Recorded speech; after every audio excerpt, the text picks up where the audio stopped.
Welcome back to Historical Hot Messes. Today, we're diving into one of the wildest, most bizarre sports scandals of all time, the Tonya Harding and Nancy Kerrigan fiasco. What started as a rivalry between two figure skaters spiraled into a full-blown criminal conspiracy, a media circus, and a lifetime ban from the sport. From backroom scheming to a whack heard round the world, let's lace up and glide straight into this icy disaster. Before she was a scandal, Tonya Harding was a kid from the wrong side of the rink. Born in 1970 in Portland, Oregon, she didn't come from money or privilege, just a whole lot of grit.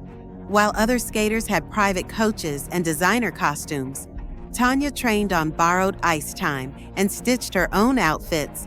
She was scrappy, talented, and determined to make it to the top. And then there was her mom, Lavona Golden, a chain-smoking, fur coat-wearing, bird-on-the-shoulder kind of mother. She was tough, abusive, and, depending on who you ask, a complete nightmare, or just the motivational type. Either way, she pushed Tonya hard, sometimes literally, into becoming an Olympic-level skater. Enter Nancy Kerrigan, the complete opposite of Tonya. She was graceful, elegant, and loved by the judges. Basically, the figure skating prom queen. While Tonya was rough around the edges, Nancy was the perfect America's sweetheart. The media ate it up, turning them into instant rivals, even though they were actually pretty friendly in real life, at least at first. But let's give Tonya her due. She was the first American woman to land the insanely difficult triple axel in competition. That's basically the figure skating equivalent of dunking on everyone. But no matter how hard she worked, the skating world saw her as too blue-collar, too aggressive, too Tonya. And then, the whack heard round the world. On January 6, 1994, after a practice session at the U.S. Figure Skating Championships, an unknown attacker clobbered Nancy's knee with a metal baton before escaping like a bad action movie villain.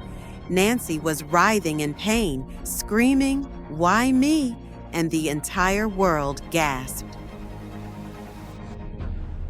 Meanwhile, Tonya won the championships and secured a spot at the 1994 Winter Olympics.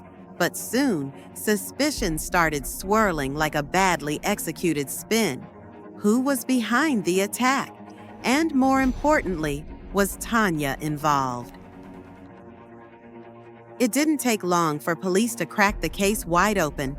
The attacker was Shane Stant, a guy hired by Tonya's ex-husband, Jeff Gillooly, and her bodyguard, Sean Eckert, who, by the way, was a wannabe spy with zero actual skills. These guys were criminal masterminds, if masterminds were incredibly stupid.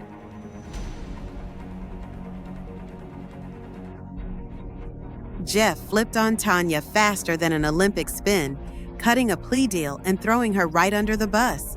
At first, Tonya denied everything, but as the evidence piled up, she admitted she had knowledge of the attack after the fact. The big question, was she involved from the start or just covering up a mess? Despite the drama, both Nancy and Tonya competed at the 1994 Winter Olympics. Nancy made an epic comeback, won silver, and skated away a national hero. Tonya, she finished 8th place after a legendary meltdown where she cried over a broken skate lace and had to restart her routine. Awkward. Tonya avoided jail time but was banned from figure skating for life, which, for her, was worse than prison. She tried boxing, wrestling, and even reality TV, but she would never escape the shadow of the scandal.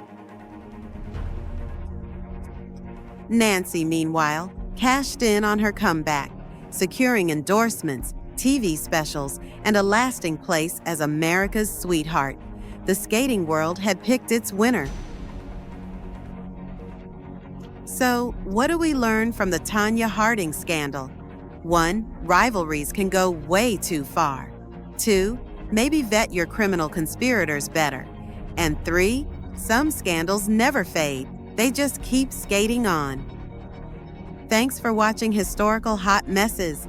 Don't forget to like, subscribe, and hit the bell for more stories of history's biggest disasters. See you next time.